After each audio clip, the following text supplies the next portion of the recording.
پاکستان میں دہشت گردی کا مرکزی اسپانسر بھارت، جعفر ایکسپریس حملہ بھارتی پالیسی کا تسلسل ہے۔ حملے کے دوران بھارتی میڈیا نے دہشت گردوں کی حمایت میں وارفیئر کو لیڈ کیا۔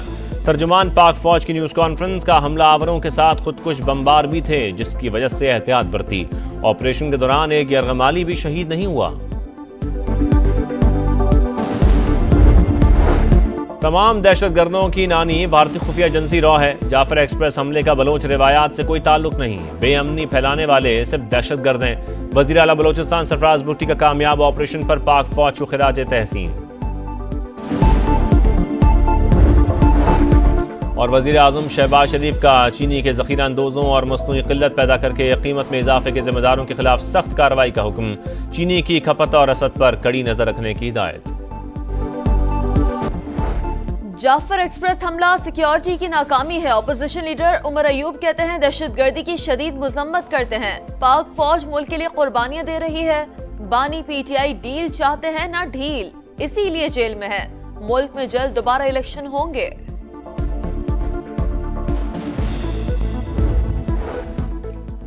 مسائل کا حل صرف مذاکرات ہے، مگر بات چیت شرائط پر نہیں ہوتی۔ اپوزیشن کو صرف ایک ہی ٹاسک دیا گیا ہے کہ احتجاج کرنا ہے۔ اسپیکر قومی اسمبلی سردار ایاز صادق کی تحریک انصاف پر تنقید، بولے وزیر اعظم آل پارٹیز کانفرنس کا کہیں گے تو ایوان حاضر ہے۔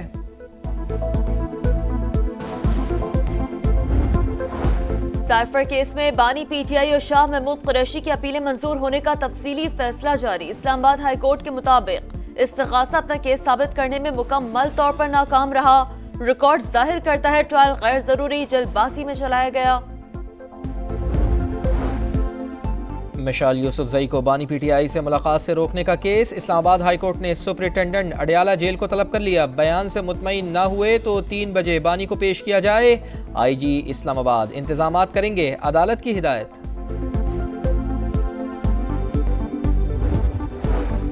آئی ایم ایف پہلی شش ماہی کی معاشی کارکردگی پر مطمئن، پاکستان کو $1 ارب کی اگلی قسط ملنے کی راہ ہموار۔ پاک آئی ایم ایف مذاکرات کا آخری دور، مالیاتی ادارے کا ریٹیل، ہول سیل ڈیلرز اور ریل اسٹیٹ سمیت کئی شعبوں کو ٹیکس نیٹ میں لانے پر زور۔ زرعی انکم پر ٹیکس وصولی تیز کرنے کا مطالبہ، حکومت نے سروس سیکٹر میں ٹیکس نیٹ میں اضافے، پی آئی اے اور بجلی کی تقسیم کار کمپنی کی نجکاری کا عمل تیز کرنے کی یقین دہانی کرا دی۔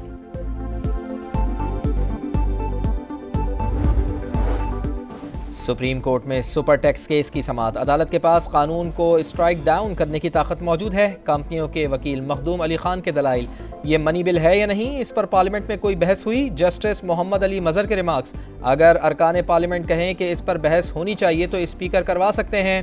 مخدوم علی خان کا جواب،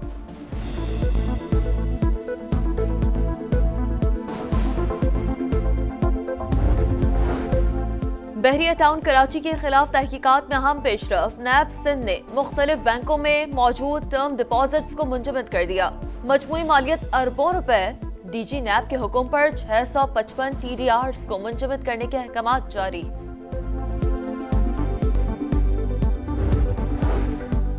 ڈیرہ اسماعیل خان میں بھائیوں میں جھگڑا خونی تنازع میں بدل گیا۔ فائرنگ سے 4 افراد جاں بحق، 2 زخمی ہو گئے۔ مرنے والوں میں میاں بیوی، بیٹی اور قریبی رشتہ دار شامل۔ پولیس نے فرار ملزمان کی تلاش شروع کر دی۔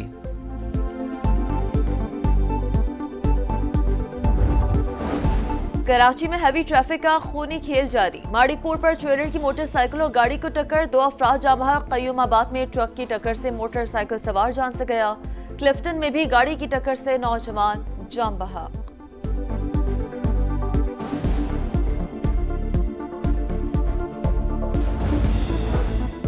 امریکی ریاست کولوراڈو کے ڈینور ایئرپورٹ پر مسافر طیارے میں آگ بھڑک اٹھی، انجن میں خرابی پر ہنگامی لینڈنگ، 178 مسافروں کو ایمرجنسی دروازوں سے نیچے اتارا گیا، 12 افراد معمولی زخمی۔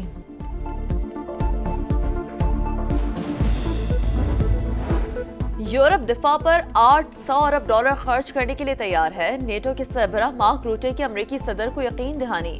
امریکی قیادت میں ہتھیاروں کی پیداوار بڑھانے پر زور، روس سے کسی اور ملک کو کوئی خطرہ نہیں، یوکرین میں جنگ بندی پر کام کر رہے ہیں، ٹرمپ کا رد عمل۔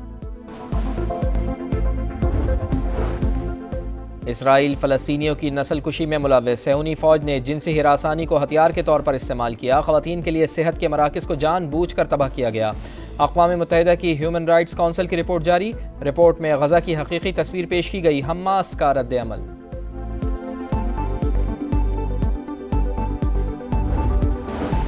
فلسطینی طالب علم محمود خلیل کی گرفتاری کے خلاف نیو یارک میں احتجاج، یہودیوں کی تنظیم بھی شریک ہوئی، مظاہرین نے ٹرمپ ٹاور کو گھیر لیا، محمود خلیل کی فوری رہائی کا مطالبہ۔ پنجاب کے مختلف علاقوں میں بارش کے بعد موسم ہوا خوشگوار، مشرقی بلوچستان، خیبر پختونخوا، وسطی پنجاب، کشمیر اور گلگت بلتستان میں آج بھی بادل برسیں گے، پہاڑوں پر برف باری کا امکان۔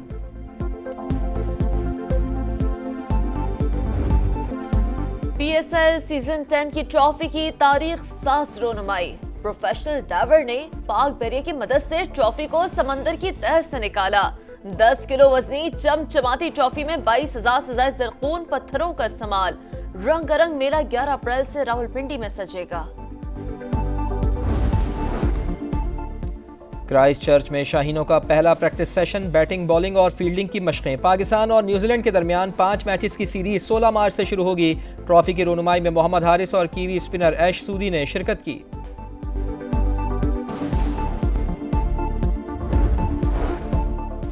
Special Olympics world winter games میں پاکستان نے 5 میڈلز جیت لیے، معظم اقبال نے اسنو شوئنگ اور منیب الرحمان نے کراس کنٹری اسکیئنگ میں طلائی تمغہ سینے پر سجایا۔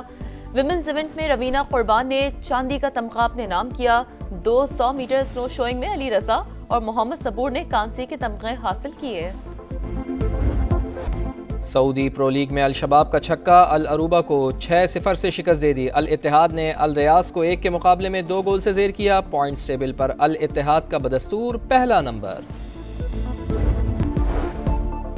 Special Olympics world winter games میں پاکستان نے 5 میڈلز جیت لیے، معظم اقبال نے اسنو شوئنگ اور منیب الرحمان نے کراس کنٹری اسکیئنگ میں طلائی تمغہ سینے پر سجایا۔ ویمنز ایونٹ میں روینہ قربان نے چاندی کا تمغہ اپنے نام کیا، 200 میٹر اسنو شوئنگ میں علی رضا اور محمد صبور نے کانسی کے تمغے حاصل کیے۔